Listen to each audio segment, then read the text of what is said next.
Começa agora o Café Intercom, um encontro para discutir a comunicação e temas emergentes do contemporâneo. O tema desta edição, infelizmente, faz parte do cotidiano de boa parte de nós todos brasileiros. É a violência, ou mais especificamente, o papel da mídia no caos social e político da violência. Para fazer esse debate, recebemos 3 convidados muito especialistas no assunto, extremamente especializados. Valmir Salaro, um dos mais experientes jornalistas da TV Globo. A professora doutora Eva Alterman Blay, professora titular da Universidade de São Paulo, estudiosa no tema violência contra a mulher e direitos das mulheres. E Bruno Paz Manso, pesquisador do Núcleo de Estudos da Violência da Universidade de São Paulo. E para fazer esse trabalho juntamente conosco, temos aqui o nosso parceiro de sempre, o professor, mais do que especialista também em jornalismo, o professor doutor Manuel Carlos Chaparro, que representa a Universidade de São Paulo e também a Intercom. Seja sempre muito bem-vindo, professor Chaparro. É uma alegria estar aqui com você, professor Luiz. É uma alegria também participar com a plateia e com o nosso público da internet que vai assistir ao programa. O professor Luiz Alberto, formado em Relações Públicas e em Jornalismo, não é? Exato. É do Departamento de Relações Públicas da USP e é diretor acadêmico da Escola de Ciências Humanas e Sociais da Universidade Anhembi Morumbi. Muito obrigado. Eu queria, mais uma vez, agradecer a qualidade da parceria que a Anhembi Morumbi oferece à Intercom, abrindo o seu espaço, os seus funcionários, o seu equipamento, para fazermos este projeto, para materializarmos este projeto.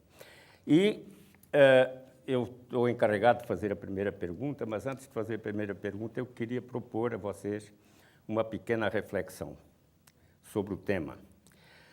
A fisionomia humana da nação brasileira está marcada por 3 grandes chagas sociais que interagem entre si, potencializando efeitos numa relação numa lógica de causa-consequência. Uma das chagas é a pobreza, é o desamparo social de 30 milhões de brasileiros, cerca de 30 milhões de brasileiros, que vivem em estado de pobreza máxima ou em estado de pobreza moderada. Tem a corrupção também, que é uma chaga que está muito exposta atualmente e é uma chaga de uma corrupção nova, uma corrupção institucionalizada, uma corrupção que tem lógica de crime organizado. E temos também uma chaga que a gente pode chamar de violência. O medo urbano, por exemplo, que se instalou. Nós temos medo de habitar e viver a nossa cidade, na nossa cidade. De qualquer forma, essas 3 chagas, elas compõem significados diferentes do tema de hoje, que é o tema da violência. E nós vamos discutir esse tema afunilando para um foco que é o da mídia. Qual seria o papel da mídia nesta realidade angustiante que nós vivemos, sob o ponto de vista da segurança pública? E eu vou dirigir a primeira pergunta ao Valmir Salaro. Você trabalha na televisão, eu já fiz crítica à televisão durante muito tempo. E a maneira como a televisão, o modo sensacionalista como a televisão trabalha os fatos policiais, no meu ponto de vista, acaba construindo uma espécie de pedagogia do crime. Eu queria saber se isso é verdade, na sua opinião, e como é que a gente pode lidar com isso. Ok. Bom, boa noite a todos. Eu quero agradecer à Universidade Anhembi Morumbi.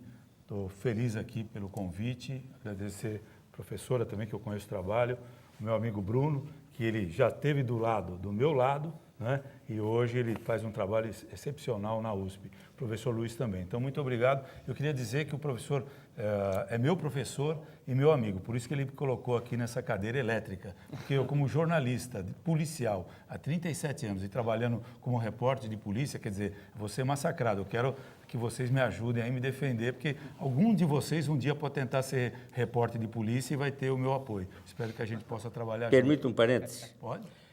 No meu ponto de vista, um dos grandes defeitos da universidade brasileira é não incorporar o saber produzido pela experiência, pela prática profissional. E vice-versa, porque os profissionais também têm uma arrogância em relação ao conhecimento científico. Concordo plenamente com o senhor. Essa questão do tema violência e comunicação, quer dizer, obviamente está muito ligado. Nós temos aí 60 mil homicídios por ano no Brasil. É um número batido, é só estatística, quase não sensibiliza ninguém, mas são 60 mil homicídios. O Bruno já escreveu um livro sobre homicídios, um livro assim perfeito para quem cobre a área e para quem se interessa por essa questão de violência. Ele pode falar muito melhor do que eu. Mas aí não tem como você não participar dessa cobertura. Não tem como. O crime hoje, a violência, a corrupção política particularmente, o crime organizado, estão presentes na conversa do dia a dia das pessoas. Quer dizer, eu saio de casa para ir trabalhar, eu falo com o porteiro do meu prédio, ele tem um caso para me contar, ou ele quer saber uma história. Eu vou num aniversário, as pessoas querem conversar sobre isso. Antigamente se conversava mais sobre futebol. Hoje o futebol acho que perdeu a graça, hoje fica mais fascinante, mais emocionante falar sobre o crime, sobre a violência. Eu trabalho na TV Globo há 25 anos, a gente cubra essa área, a gente não pode dizer do dia a dia do repórter de polícia que ele não busca a notícia mais impressionante, mais impactante, o maior drama. Tanto é que a gente pode até discutir o caso da Isabela Nardoni, que foi um exemplo clássico, que parou o país durante quase 1 ano, 2 anos, até o julgamento do casal ser condenado, que as pessoas acompanhavam aquilo como se fosse uma novela verdadeira, trágica e brutal. Só que na mesma época, alguns jornais e a própria TV Globo, a gente procurou um outro caminho. Quer dizer, quais as meninas com o perfil da Isabela Nardoni, de 5 anos, que foi assassinada pelo pai e pela madrasta, virou manchete na periferia? Quase nenhum. E vários casos aconteceram da mesma forma, até muito mais violento do que o caso Isabela Nardoni. Então, alguns casos caem no interesse das pessoas, que eu também não sei porquê, talvez o senhor possa explicar por que as pessoas têm interesse por um caso ou não. Não sei se é culpa nossa de dar destaque para aquele caso ali de pais de classe média, menina de classe média, bonita, branca, que mora num bairro bom, o que não vira manchete, que é o caso de uma menina com a mesma idade, morando na periferia, com os pais praticamente sem viver juntos e cometem um crime depois de um ato de loucura ou por estarem embriagados ou drogados. A gente na verdade, não se discute essa questão dentro das redações. Você sai para a rua para cobrir um caso policial. Obviamente, se explora muito isso. Através do drama, você procura o drama. Muitas vezes eu me sinto um voyeurista, alguém que estimula os casos porque tem audiência. Por exemplo, o caso Nardoni teve audiência, o caso do Roger Abdelmaci, aquele médico que foi condenado por estuprar mais de 50 pacientes, o caso da Suzane von Richthofen, que eu cubro desde o primeiro dia. Então, são casos Mas a audiência não seria a palavra-chave aí, por exemplo, audiência, o sensacionalismo, claro. O tratamento sensacionalista do crime é, de alguma forma, uma maneira de você oferecer ao público uma informação, uma narração ou uma narrativa que tem como razão de ser essencial a audiência, a conquista da audiência. Quer dizer, eu acho que a audiência faz parte, eu não posso ser hipócrita aqui, não, a gente não está preocupado com a audiência. Por que o caso da Isabela dá mais audiência do que uma garotinha da periferia de São Paulo? Negra, humilde, sabe, que vive ali no meio dos barracos. Recentemente nós tivemos o caso de 2 meninas que foram violentadas na periferia aqui da Zona Leste e elas foram massacradas, foram estupradas. Um caso que teve repercussão, mas um caso que deveria ter muito mais repercussão do que o caso Isabela Nardoni não teve. A imprensa cobrou, os suspeitos, os estupradores foram presos e a história acabou. Quer dizer, agora provavelmente não vai se falar mais. Então, é uma discussão que muitas vezes não se tem dentro das redações. Por que a gente cobre um caso e não cobre outro? E a violência está presente no dia a dia. Acho que 80% das pautas na TV, nas rádios, nos jornais, nos sites, fala sobre a questão da violência. A questão do Rio de Janeiro, todo mundo acompanha de perto. Foram 112 policiais assassinados. Quer dizer, não tem como a gente ficar fora. Como também não tem como a gente ficar fora de acompanhar o noticiário político/policial que acontece em Brasília, que é uma corrupção pura. Então, talvez não é porque se cubra mais a corrupção política em Brasília que a sociedade vai ficar mais corrupta. Eu acho que talvez não. Como também a gente cobrindo crime com intensidade, embora eu tenha uma tese que isso assusta e causa medo, é verdade, eu sou um homem que tenho medo quando as minhas filhas vão para a rua, a minha família, porque eu sei que o crime está presente em cada esquina das grandes cidades. Né? E a gente não cobre isso na totalidade também. Eu acho que há um outro lado nessa questão que ele levantou, que é a seguinte: eu acho que a mídia, a televisão em particular, ela vai destacar aquilo que a sociedade já destaca. Então, quando acontece um caso com uma menina rica ou na classe média alta, bom, isso mexeu com uma grande parcela da população. Só que o resto, a população da periferia, a população negra, já é desqualificada. Então, não interessa muito, porque é o cotidiano deles. Faz parte do dia a dia. Faz parte, é o cotidiano. E por isso se banaliza. Exatamente. Então, mas além de banalizar, eu acho que a mídia faz uma coisa trágica. Porque você está falando da Globo, mas não é só a Globo. Existem outros canais. E é irritante você ver como eles glamorizam o cara da droga. O cara da droga, pô, ele vive tão bem e tal. Não é que isso seja uma pedagogia, mas isso faz com que o indivíduo pense um pouco mais. Bom, eu não estou tendo nenhuma chance na vida, não me deram escola, não tem água onde eu moro, não tem esgoto. Então, este lado da população realmente vive uma outra realidade. E essa realidade, para nós que estamos na frente da televisão, vai desqualificar da mesma maneira. Agora, por que isso ainda continua acontecendo? Por que quando tem um caso de estupro de uma menina... Não, esse caso que você deu do Abdel Maci, foram as mulheres que levantaram a questão. Não foi nem a polícia, nem os outros médicos, não, foram as mulheres que foram atrás. Tiveram coragem para denunciar, né? Exato. Então, quando o Júlio Abrantes, pela primeira vez, coloca na Folha de São Paulo o caso deste médico, ele mostrou um fato real, porque nós, mulheres, temos vergonha, nós não gostamos de contar o que acontece com a gente tem muita pressão que vem de fora dos nossos namorados, maridos, companheiros. Pô, foi estuprada. Então, eu ouvi de um senador dizendo, eu não quero mais esta mulher porque ela agora já foi usada. Quer dizer, é como se aquele corpo tivesse disponível. Para ser usado. Agora, você falou do livro dele, mas eu escrevi um livro sobre assassinato de mulheres. E isso é um tema que a gente tem que levantar. Por que matam tantas mulheres? Por que aumentou o número de mulheres negras agora que são assassinadas? Mas a senhora acha que a imprensa tem culpa por o aumento do assassinato de mulheres? Não tem nada a ver com culpa. Eu estou dizendo aquilo que é noticiado. Não é a questão... Mas a senhora não acha importante denunciar? Tem que denunciar. Isso tem que aparecer. Esse meu livro, por exemplo, foi feito inteirinho na base de material de imprensa. Mas você tem que ir lá catando, são pequenas notinhas. Enquanto que os estudantes têm essa responsabilidade de levantar todos os casos e levantar por quê. Por que uns são importantes e outros não são? O que é importante na mídia é importante na sociedade. Ela reproduz exatamente isso. Claro, uma menina como a Richthofen vai e faz a mesma coisa que qualquer outra podia fazer, mas ela mexeu com uma coisa da sociedade. Agora, eu acho que tem um outro ponto que a gente tinha que pensar mais. Não é a mídia que ensina, não. Se você dá chances, por que em outros países isso não está acontecendo? Porque a nossa diferença, a hierarquia econômica aqui é extraordinária. Por quê? Quer dizer, se você não dá chance para ninguém, nos outros países, claro que tem violência, mas é outro tipo de violência.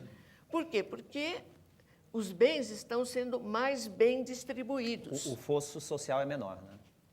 A distância. Incomparavelmente. E, professora, a senhora acredita que ainda há uma culpabilização das vítimas, tanto pela imprensa quanto pela sociedade? Ou seja, a mulher é responsável, especificamente a mulher? 100%.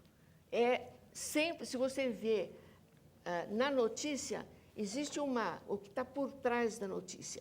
E aí a mulher, ela estava de saia curta, não, mas o decote, ela estava de shortinho. O né? que justificaria a violência. Isso, claro. Porque, aliás, vamos falar realmente o que acontece.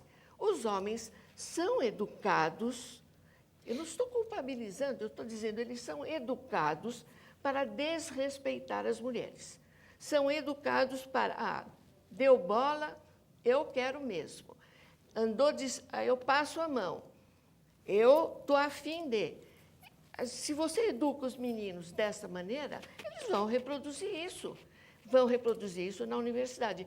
O trabalho que nós estamos fazendo na USP agora é de mudar essa mentalidade, mudar esse machismo que foi introjetado desde que o indivíduo nasceu. Está na alma, né? Não está na alma, ele foi construído. Então, a gente quer desconstruir. Parece estar, mas não está, né? Sem dúvida. Bruno, você que avalia também a mídia, é muito comum que nós enxerguemos ou comecemos a ouvir uma matéria ou ler uma matéria que começa assim: tal cidadão envolvido com tal situação, que tem passagem pela polícia. Essa é uma coisa recorrente. Você acha que a mídia, ela separa ou ela estigmatiza ainda mais as populações? Na verdade, eu analiso a imprensa agora, não é que eu analiso a imprensa, eu pesquiso sobre violência, mas eu fui 20 anos jornalista, eu trabalhei em redação e eu sei dos dilemas também que envolvem isso, né? E das dificuldades desse tipo de armadilha que a gente vive. Ao mesmo tempo que você precisa, quando você coloca que essa pessoa é suspeita porque tem uma passagem e você acaba justificando a violência policial muitas vezes. Então você fala, a pessoa foi morta pela polícia e tem passagem em tais artigos. Por outro lado, o jornalista pensa, bom, mas é uma informação importante para diferenciar de um trabalhador que é vítima. Então, na verdade, são dilemas que a gente, como jornalista, muitas vezes, diante de uma informação, a gente pensa, será que eu colocar que essa pessoa é suspeita é importante para diferenciar de um trabalhador? Ou será que assim eu vou justificar a atitude da polícia, enfim?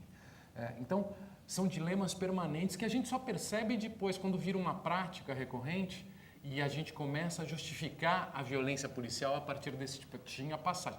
Foi morto pela polícia, mas tinha passagem. Aí vira uma prática quando a gente vê, bom, no fundo, a gente está há muito tempo justificando uma violência policial, temos que mudar o procedimento, porque isso está funcionando. Mas a imprensa também, ela, de uma certa forma, ela denuncia a violência policial, como também denuncia a violência contra a mulher. Claro. Sabe? Então, todos nós já passamos nessa para cobrir e mostrar que policiais saem dos quartéis para matar. A polícia militar no Brasil todo tem essa filosofia de ação, quer dizer, sai para matar, não sai para proteger o cidadão. Então, eu acho que a imprensa é importante. Quando falo, eu acho que dos antecedentes, muitas vezes não estou querendo defender, pelo contrário, eu acho que nós temos que denunciar a polícia e isso é importante para ter uma sociedade mais equilibrada e mais justa. Mas eu vejo o seguinte, muitas vezes você fala que uma pessoa tem um determinado passado com a polícia para justificar muitas vezes que a própria justiça não o puniu de acordo com aquele crime que essa pessoa cometeu. Então, sabe, eu acho também muito isso. Você falou, ele já teve 10 passagens por homicídio, mas ele está na rua. Porque o sistema de justiça é frágil, o sistema, a lei penal também é muito frágil e deixa o criminoso sair da cadeia mesmo sem ter sido punido ou ficar longe da sociedade para não cometer os mesmos crimes. Entendeu? E quando a gente fala, eu acho, que uma pessoa tem antecedentes criminais, quer dizer, esse dilema que você fala, mas a gente não tem essa, para justificar, não. Se ele não está cometendo um crime naquele momento, se ele foi solto pela justiça por incompetência dela ou pelo direito dele sair em liberdade, então a polícia matou um inocente.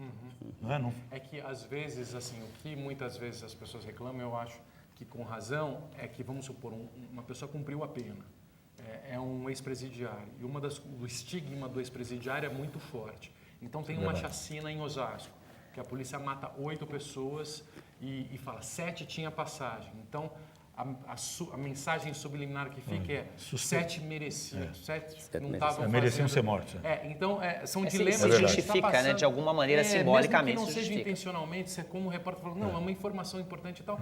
Mas aí, quando você passa, a gente acaba passando essa informação, tem essas mensagens subliminares que a gente acaba caindo nessa armadilha. E as pessoas em casa eram bandido mesmo, era morreu. bandido. Mas a questão da Mas pergunta... eu também queria acrescentar uma coisa. Muito favorável à imprensa, para você não imaginar que eu estou crucificando. Eu não estou sozinho na cadeira elétrica. Não, você não está mesmo. O que eu acho é o seguinte, o que hoje nós temos é uma grande revelação da violência. Essa violência já existia, ela já estava. Pega 50 anos atrás, 100 anos atrás, essa violência existia. Você ia para uma cidade no interior, o prefeito daquelas... Isso aconteceu comigo. Eu entrei para fazer uma pesquisa. Cheguei numa cidade, imediatamente me chamaram. Não, a senhora vai falar com o coronel tal. Eu sou professora da universidade, estou lá com minha caderneta e tal. Fui. O cara é dono daquilo. Ele manda matar quem ele quer. Ninguém noticia, estupra quem quiser, tem a família dele, é legal, tem mais 2 ou 3 que não são legais, manda internar a mulher num manicômio para ficar com o dinheiro dela. Então, isso não aparecia na imprensa, aparecia nos nossos trabalhos. Mas, agora eu acho que explodiu. Então, hoje nós temos essa informação. Era uma cidade pequena? Mas não precisa... Meu amigo, Rio de Janeiro, São Paulo. A dona Yaya, que foi internada.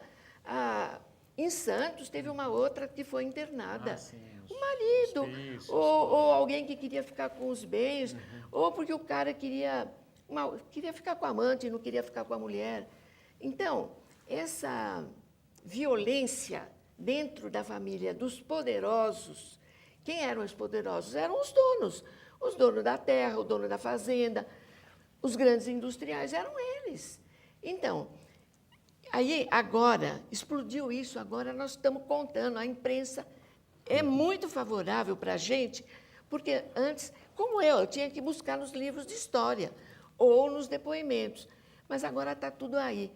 Esse é um papel importante que a imprensa faz. Mas a pergunta, ela de alguma forma tem a ver com os programas policiais da televisão. Na verdade, isso é um problema sério. Eu acho que é fora da Globo. Na verdade, você tem as transmissoras da Bandeirantes, da Record, do SBT no Nordeste, no Norte e nos outros estados e nas outras capitais que passam esse tipo de programa sensacionalista ao meio-dia. Então, são corpos... ao meio-dia, a notícia vira espetáculo. Vira espetáculo. As pessoas estão reclamando de crianças vendo no museu um homem nu. Elas veem diariamente isso na televisão. Sem falar que em São Paulo são 3 horas, vamos supor, Record e Bandeirantes, 3 horas de programas diários de violência que causam uma sensação de medo e de insegurança e de vulnerabilidade, independente das taxas estarem flutuando, estarem caindo. Concordando com a professora Eva, porque hoje, por sinal, esses programas policiais, particularmente em São Paulo, são os que dão mais destaque para o assassinato da mulher, para a violência contra a mulher. É uma contradição. Quer dizer, ao mesmo tempo, cria um espetáculo em torno da notícia, mas também, por outro lado, mostra essa violência que a mulher está sofrendo. Então, você pega um programa específico hoje na Record, por exemplo, nessa área, e o tempo todo falando de casos de homens que mataram as mulheres, as namoradas, as esposas, e vai por aí afora. Quer dizer, eu acho importante mostrar, e por outro lado também mostra que quem fez o crime foi identificado e pode ser preso ao mesmo tempo, entendeu? Logo depois. Não sei se vocês concordam ou não, mas eu vejo isso, quer dizer, aí, por um lado tem esse espetáculo e por outro tem uma prestação de serviço em denunciar o número elevadíssimo de mortes de mulheres no Brasil. Sabe? Em todas as classes, particularmente nas classes mais humildes, mais da periferia. Não, em todas as classes. Todas as classes. Não é verdade que seja só entre as mulheres pobres, não. Isso atravessa todas as classes. Agora, você tem razão. Em parte, eles estão noticiando. Mas, por outro lado, eles sempre dão uma desculpinha para o cara que matou, sabe? Então, é contraditório. Você tem que prestar atenção. Acho que é caso a caso, teria que É avaliar verdade. caso a caso. Né? Bom, é que eu não quero citar nomes, mas é o que eu fico, às vezes, enojada, né? Porque você está vendo que o cara não tinha nada. Aliás, por que ele tem que matar uma mulher? Aí que a gente tem que começar a pensar, por quê? Que direito ele tem de exigir que a namorada não saia, não vá até a igreja? Eu analisei um caso em que o cara matou a mulher, mãe dos seus filhos, porque ela tinha ido na Santa Casa buscar remédio para dar para o filho e ela chegou 10 minutos atrasada. Eu assisti esse julgamento. Quer dizer, o cara mata porque ela chegou atrasada. Então, na cabeça dele, ela estava transando por aí, ela já tinha outro, qualquer coisa assim. Totalmente inaceitável, né, professora? Então, e glamoriza de alguma maneira. Sem dúvida. Bom, nós vamos então fazer um pequeno intervalo e o Café Intercom volta daqui a pouquinho.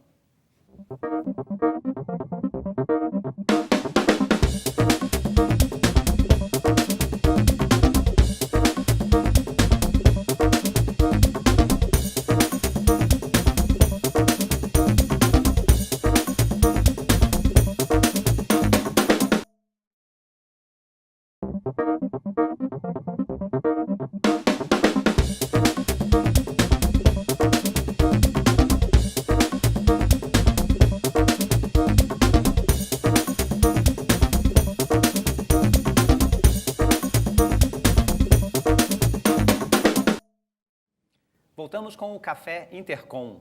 Estamos no segundo bloco e quero fazer então a segunda pergunta-chave deste nosso programa, deste nosso debate. No Mapa Internacional da Violência, editado em 2015, com dados coletados entre 2010 e 2013, o Brasil ocupava a 5ª posição na lista dos 83 países onde mais mulheres morriam assassinadas. Pergunta: que causas históricas, políticas e culturais podem explicar tão dramático feminicídio, professora Eva? Existe uma... O que é o feminicídio? É você matar uma mulher simplesmente porque ela é mulher. Seja o namorado, o marido, não importa. É porque ela é mulher. E ela, sendo mulher, ela atravessa aquilo que era suposto que ela deveria cumprir. Aí tem toda uma história de gênero que há 50 anos, pelo menos, que a gente está trabalhando isso aqui no Brasil e na América Latina. Que é o seguinte: se você nasce mulher ou se você nasce homem, você nasce com um corpo, você pode ser trans, você pode ser... Enfim, bi, não importa. A sua sexualidade não importa. Você nasceu com um corpo, aquele corpo não quer dizer que você vai, na sociedade, ter um determinado comportamento. Então, todas as mulheres têm que ser mães. Não, as mulheres não precisam ser mães. Elas podem gerar um filho se elas quiserem. Um homem tem que ser o doador do sêmen para a gestação de uma mulher? Também não. Ele, quando nasce com o pênis, com pelos, etc., ele vai ser homem? Mas e se ele por dentro achar que ele é mulher? Ele pode? Ele pode. Então, o que é essa questão de gênero? Gênero é essa construção social. Não é o corpo em si, o corpo natural, aquele com quem você nasceu. Aliás, está cheio de corpo que nasce mais ou menos, né? Às vezes o pênis não está bem formado, a vagina não está bem formada, não importa. O quê? O que acontece é que você tem um determinado corpo, mas você tem um outro comportamento. E esse comportamento é construído socialmente.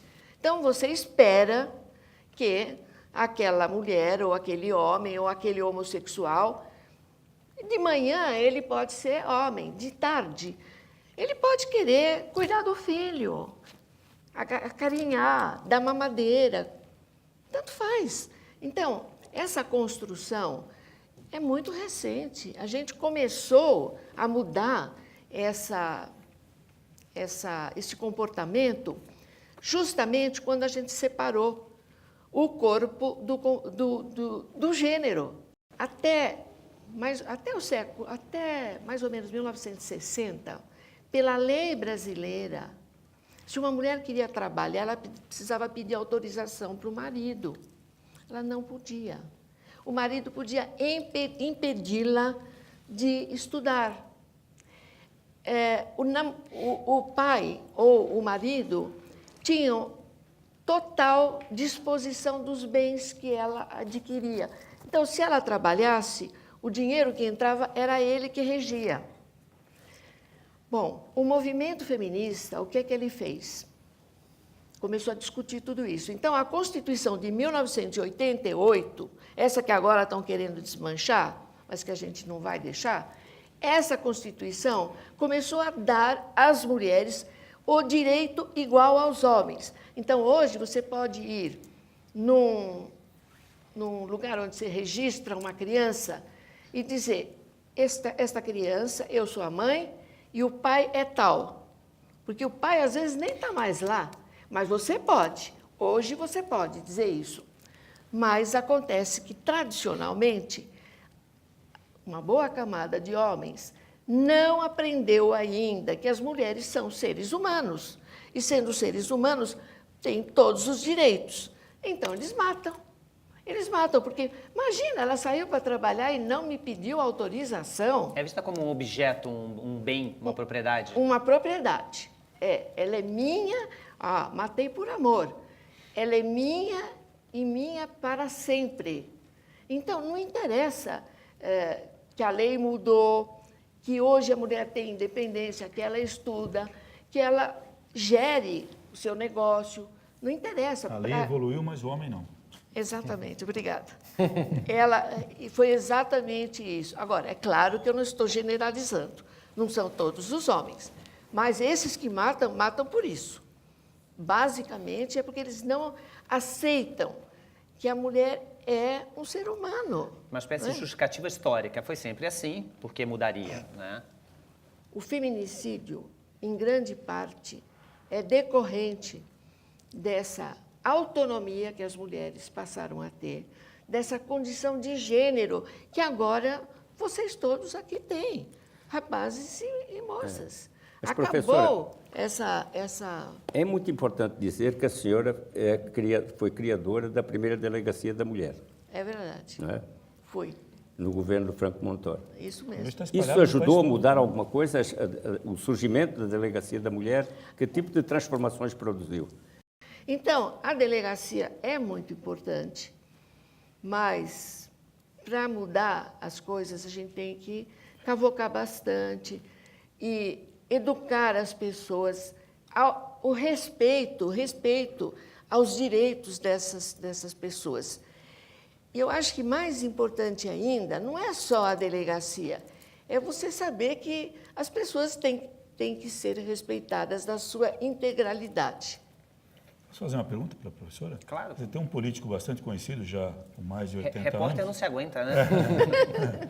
Que ele conseguiu escapar de todas as acusações e provavelmente vai morrer sem passar um dia na cadeia. Ou passou, acho que um mês depois escapou. Dizia que estupra, mas não mata. Queria que a senhora comentasse essa frase que marcou a vida das pessoas. Não foi... O homem chama-se Paulo Maluf.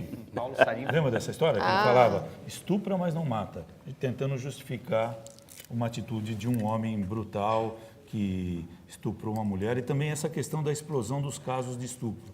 Se a mídia, se a imprensa, ela é responsável pelo aumento desses casos ou por divulgar os casos Não, ajuda? a mídia não é responsável por nada. A mídia só está denunciando, está mostrando. Felizmente está mostrando.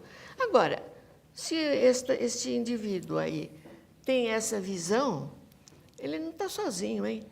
Tem muitos que acham que não. A mulher estava pedindo para ser estuprada. Quer dizer, é como se nós... É que eles não têm ideia do que acontece com uma mulher de qualquer idade quando ela é estuprada. Às vezes, ela nunca mais vai conseguir ter uma vida feliz, nem sexualmente, nem profissionalmente. É uma marca terrível. E só quando você entender isso é que você vai dizer que esse indivíduo que falou esse caso tão absurdo é uma pessoa irracional. Bruno, você que também é um pesquisador sobre violência, mas, ao contrário da professora Eva, é homem. Portanto, naturalmente, tem um olhar também, como nós, os demais, um olhar científico, um olhar humano, mas não tem o olhar da pele, né? O olhar especificamente do gênero. Como é que você, como pesquisador, também enxerga essa questão histórica, política e social que reforçam o feminicídio? Eu acho que a escola policial, né, no jornalismo, é das escolas mais influentes do jornalismo desde os anos 20, 30. O próprio Nelson Rodrigues ele começou a trabalhar no jornalismo com 13 anos.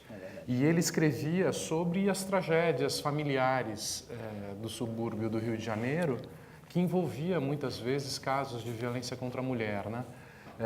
Que eram aquelas tragédias que se diziam passionais, né? Se dizia ser um crime passional, e que hoje os próprios movimentos feministas estão exigindo, quer dizer, estão problematizando o termo, porque não se faz isso por paixão, mas por posse, né? Porque acha que a mulher é um objeto. A expressão, de alguma maneira, é uma justificativa até, né? Quase, porque se fala passional porque é uma explosão de um sentimento incontrolável e perda de autocontrole. Então está ligado à motivação, à emoção. Sim, sim. Né? Assim, a defesa da honra. O homem Defesa da matou em honra. defesa da Essa própria expressão honra. é A honra era incrível, né? justificado no Código Penal, inclusive, até 1940. Que caiu.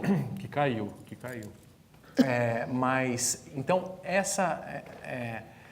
a questão do crime dentro de casa, né, sempre foi uma história muito presente na imprensa. São quase novelas mesmo. Isabela Nardoni, eu também estava no Estadão na época, que foi uma histeria coletiva. As pessoas queriam saber e a gente não conseguia deixar de dar capa para o jornal. E assim, já tinha outros assuntos acontecendo e as pessoas queriam saber desses dramas que elas parecem olhar para si mesmas assim, será que eu poderia fazer isso? Será que não poderia? Começa a despertar uma curiosidade meio mórbida, meio de mistério, e as pessoas começam a pensar sobre si mesmas, não sei qual que é o motivo que as pessoas... Enfim, mas essa é uma das escolas do jornalismo. Eu acho que o jornalismo, com o passar dos anos, e anos 60, 70, com a mudança da criminalidade, saiu da casa e foi para a rua, e virou um problema social do tamanho e da dimensão que é nos dias de hoje, onde muitos, enfim, 90% dos 60 mil homicídios são homens matando homens, na verdade, né? Eu acho que o homicídio da mulher, apesar de ser minoria, é um homicídio que ele faz uma casa desmoronar, faz uma relação desmoronar. Muitas vezes as mulheres estão relacionadas, tem toda uma rede de apoio, de solidariedade vinculadas a filhos e a... a própria sustentação da família, né? Sustentação da família, que hoje em dia em São Paulo, nas periferias, é muito importante. Então é uma peça muito estratégica na sociedade e na família e na casa que acaba sendo um alicerce que cai e a casa corre o risco de desmoronar, né? Diferente dos homens, são 90% das mortes, mas é um mata-mata que envolve principalmente a rua, né? Não é o ambiente da casa, é o ambiente da rua. Muitas vezes pode ser relacionada a tráfico de drogas, pode ser relacionada a conflitos entre bairros, que é muito o que acontece, ciclos de vingança que produzem uma série de homicídios, depois que o homicídio acontece e tal. Então o homicídio é muito masculino, é uma ação muito masculina, as vítimas são muito masculinas, mas eu acho que o homicídio da mulher, o feminicídio, é aquele que desestrutura o núcleo social de uma casa, ou de um bairro, ou de uma comunidade. Por que a mulher mata menos que o homem, professor? Isso eu não sei responder. Por que ela mata menos? Ela não tem esse instinto de posse? Não tem nada a ver com instinto, não. Eu acho que são as circunstâncias de vida dela, né? Ela... Tem mulher que mata, não é que não tenha, tem. Tem um Agora... caso conhecido aqui da Elise Matsunaga, que matou o marido, esquartejou o corpo, que a imprensa cobriu também alucinadamente a história até o julgamento. Não, tem um livro inteiro sobre mulheres que matam. Matam filhos, matam bebês. Mas costuma ser uma perda, uma questão emocional, muitas vezes pode ser o marido, nesses casos de filhos, etc. Mas você tem uma questão que é muito difícil você encontrar uma mulher matando em nome de uma honra feminina contra outra mulher, que essas mortes em nome da honra masculina são mais valorizadas no discurso masculino, que não parece ser uma motivação que leva a vendedora de drogas daquele bairro está fazendo, eu vou para cima dela. Não, muitas vezes as mortes produzidas pelas mulheres são relacionadas ao núcleo familiar, alguma irracionalidade, muitas vezes alguma incompreensão. Por que ela fez isso? Por que... E como eu disse há pouco, a própria justificativa do crime passional dá uma sensação de que o homem seja mais apaixonado do que a mulher. Talvez a maneira de expressar a violência do homem seja muito mais explícita, muito mais visceral, e o que não é característico da mulher. Porque a mulher também tem, obviamente, seus momentos de passionalidade, seus momentos de fúria, de ira, mas isso não é normalmente correspondido com um ato de homicídio, de morte, né? Então, talvez isso seja um aspecto cultural, seja um aspecto até mesmo biológico. O que parece para vocês que são pesquisadores? Eu não diria que tem nada a ver com biológico, nem com social, nem... Eu acho que são certas circunstâncias. Por exemplo, se você vê os casos de mulheres que mataram, ela matou o cara que estava estuprando, o padrasto que estava estuprando a filha. Ela mata para defender a filha, ou porque realmente queria parar aquela circunstância. Há muitos outros casos, né? Ou seja, uma violência motivada por uma outra violência, nesse caso. Claro, sempre tem quase uma defesa, né? Sempre tem alguma circunstância acontecendo. Agora, eu vou trazer um pouquinho de polêmica aí, professora. A senhora que é uma defensora dos direitos da mulher. Eu vou fazer uma pergunta e não se ofenda, mas será que também muitas mulheres não reforçam o machismo ainda hoje com a educação dos seus filhos? Mas é evidente que, se ela foi educada dentro de uma sociedade machista, se ela aprendeu, olha, quando teu pai chegar, eu vou falar com ele. Evidente que ela vai reforçar. Esta mulher tem que ser... ela tem que entender que ela está reproduzindo, sim, porque ela aprendeu isso. Então, não é de repente que ela vai mudar o seu comportamento. Ela realmente fortalece. Ela aceita a submissão, é isso? Não é que ela aceita a submissão. Talvez um processo de condicionamento? Ela foi educada. Então, professora, ela foi educada está faltando falar da educação, então, não é? Claro. Então, falar da educação. Faltou. Ela foi educada para quê? Para respeitar o pai dela, para respeitar o marido. E, portanto, ela, quando chega para o filho, ela vai ensinar isso. Porém, nós feministas já descobrimos, entre aspas, né? Que a gente descobre, discute e fala e mostra que eu tenho um filho, homem, que é o cara mais feminista que como era o pai dele. O que vocês acham? Vocês acham que homem não pode ser feminista? Quer dizer, vocês acham que eu tive a minha carreira de chegar onde eu cheguei porque eu não tive um homem feminista ao meu lado que cuidava dos meus filhos, sim, quando eu viajava. Cuidava porque é pai, ué. Minha mãe dizia assim, mas você vai viajar de novo? Vou. E teus filhos? Falei, fica com o pai. a gente tem que educar as mulheres, como tem que educar os homens, para essa igualdade. Exato. Existe uma coisa que se chama igualdade, igualdade de direitos. E essa igualdade, a mulher só vai entender que ela tem que educar o seu filho a ser um cara feminista se ela introjetar isso também. Senão não tem, você não sai Esse ciclo, né? desse ciclo, exatamente. Perfeito. Né? Ou seja, sua educação também foi para se manter, não apenas respeitando, mas também, de alguma maneira, temendo todo esse poder do homem e rompeu isso. Ou seja... rompeu, claro que rompe. Por quê? Por que rompe? Por que você está vendo aqui meninas sentadas ao lado de rapazes fazendo a mesma profissão? Rompeu. Essas meninas amanhã, elas não vão querer voltar para casa e ficar simplesmente não fazendo nada, não, porque dona de casa faz muito. Agora, Mas voltar para dentro de na casa... minha opinião, professor, essa é a grande vitória do feminismo. Essa transformação, essa conquista de espaços. Eu sou de um tempo em que mulher não entrava na redação, né? É verdade. Na redação da Folha, não tinha nenhuma mulher quando eu trabalhava na Folha. Tinha só aquela que fazia o suplemento feminino, não me lembro mais o nome dela. Hoje, as redações estão cheias de mulheres. Só que ganham menos do que os homens. Não, no Esse é o jornalismo- segundo ponto no jornalismo, não. que nós Acho que vamos não. ter que discutir. No jornalismo, não. E Valmir, você acha que a imprensa tem se interessado mais por pautas nesse sentido, por pautas voltadas para a mulher? Eu acredito que sim, principalmente essa questão agora dos estupros, quer dizer, isso tomou conta da imprensa. E eu acho que é importante você denunciar, revelar, ouvir as vítimas falando, obviamente, sobre total proteção, sem mostrar o rosto, mudando a voz e tal, para essas pessoas não sofrerem uma segunda violência se elas forem descobertas que foram estupradas, violentadas aí por um maníaco.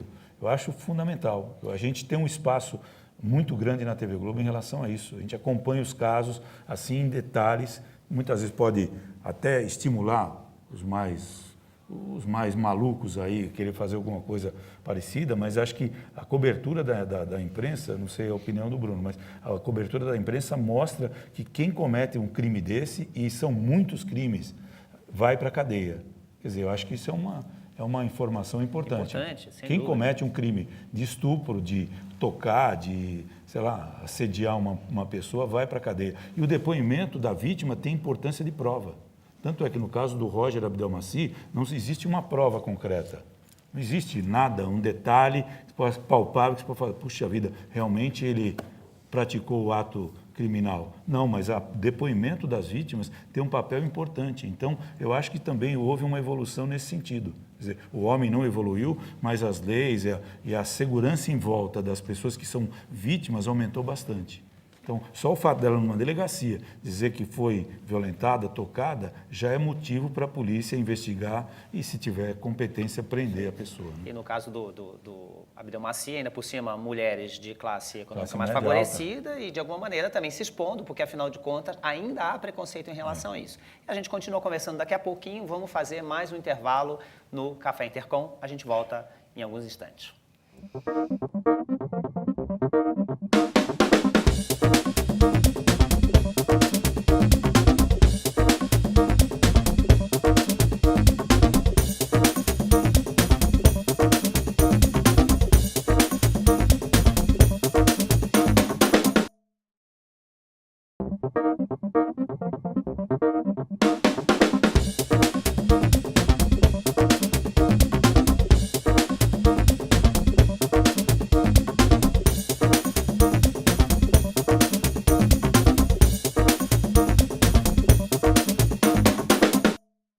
Voltamos com o terceiro e último bloco do Café Intercom. E agora o professor Chaparro vai fazer a terceira e última também pergunta desse nosso programa. Professor Chaparro, por favor. Será que o Brasil atravessa uma fase histórica de retrocesso civilizacional? Se assim é, o que podemos e devemos fazer, inclusive no que toca à comunicação social? Estes alunos são alunos de comunicação. O que podemos fazer para reverter essa tendência, se é que essa tendência, na sua opinião, existe? Eu acho que sim, eu acho que a gente pode falar sobre retrocesso civilizacional. A própria Alba Zaluar faz essa discussão quando ela trata das questões do Morro do Rio e das brigas entre as facções desde os anos 80 por lá. Eu acho que o principal direito civil conquistado na história, e o primeiro de todas as nações, é o direito à vida. É difícil você ter uma civilização consolidada quando o direito à vida não é preservado. Eu acho que é o principal direito para a gente tocar adiante, se sentir numa sociedade que se interrelaciona, seja coesa, que tenha solidariedade entre si. É a principal tarefa política de um Estado democrático que busca preservar uma civilização que permita que o país siga adiante. E nesse sentido, a vida é mais do que a vida física, Claro, é um conceito... Mas começa da vida física e a gente tem 60 mil homicídios, como o Valmir falou, por ano. Então, eu acho que a taxa de homicídio é, de alguma forma, um sintoma do grau de civilização de uma nação. E a gente está... Nos anos 80, a gente tinha 11 mil homicídios, hoje são mais de 60 mil. O que está acontecendo? Por que a gente está se autodestruindo? Quais são os controles que foram perdidos? Por que as pessoas estão se matando? São um estado de guerra civil. E não é uma guerra. Numa guerra, as pessoas têm motivos políticos, étnicos, sociais, têm bandeiras. Não existem bandeiras, as pessoas se matam... Só os números. Sem causa. São mortes sem causa. Então, isso é um sintoma de retrocesso civilizacional que eu acho que o jornalismo tem um papel fundamental para lidar com isso. Porque são 60 mil casos que hoje, atualmente, são principalmente no norte e no nordeste do Brasil, já foi nos anos 80 no Rio de Janeiro e em São Paulo, hoje acontece principalmente no norte e no nordeste do Brasil, onde a imprensa não repercute politicamente o problema, como no caso da Rocinha, que foi um caso gravíssimo, mas por quanto tempo a gente viu isso acontecer? Acontecem fenômenos parecidos em outros estados e a gente não tem essa repercussão política. Eu acho que existe, primeiro, um papel de falar isso é um dos mais graves problemas políticos do Brasil e a gente precisa resolver. Um determinado candidato que já fez várias menções a estupro, violência, liberação de porte de armas. Por que alguém que cita tanta violência hoje lidera as pesquisas de presidência do Brasil? As pessoas, na verdade, elas acham que a violência, e o próprio Bolsonaro é um exemplo típico, é um exemplo claro disso. Acho que é uma coincidência, não? O perfil que ela traçou é o nome que você citou. Não sei se era esse. Mera coincidência. É como se a violência resolvesse alguma coisa. A violência... Tem uma outra filósofa, que é a Hannah Arendt, né, que ela fala que o poder é o contrário da violência. Quando você usa a violência é porque o poder não está sendo exercido, você não consegue convencer as pessoas, você precisa forçar na marra. Quando você não tem o poder, ou quando você não tem a capacidade de fazer com que as pessoas obedeçam, qual é a obediência desejada? É a obediência que as pessoas querem obedecer porque acham que é certo para ela e essa autoridade representa os valores que ela compartilha. Quando você precisa usar a violência para obrigar a pessoa a te obedecer, é porque você não tem poder nenhum, o que você fala é vazio. Você precisa fazer obedecer na marra. Então, uma pessoa que tem um discurso fascistoide como ele, é uma pessoa que representa justamente esse poder vazio, né? Esse poder sem valores, esse poder que não... É uma degradação do conceito de poder, inclusive, do seu ponto de vista filosófico, né?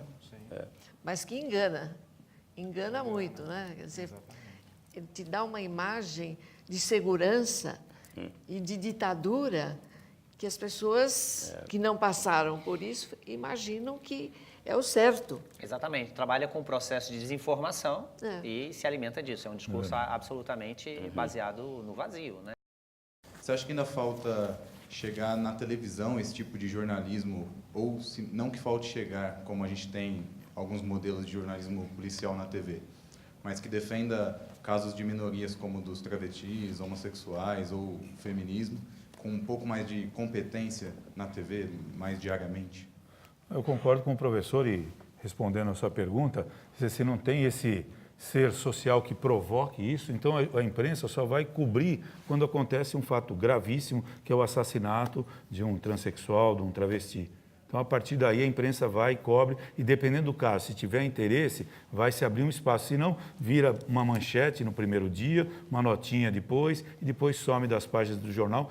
E ninguém sabe, da televisão e das rádios, e ninguém sabe o que aquele crime resultou, quem assassinou, por quê.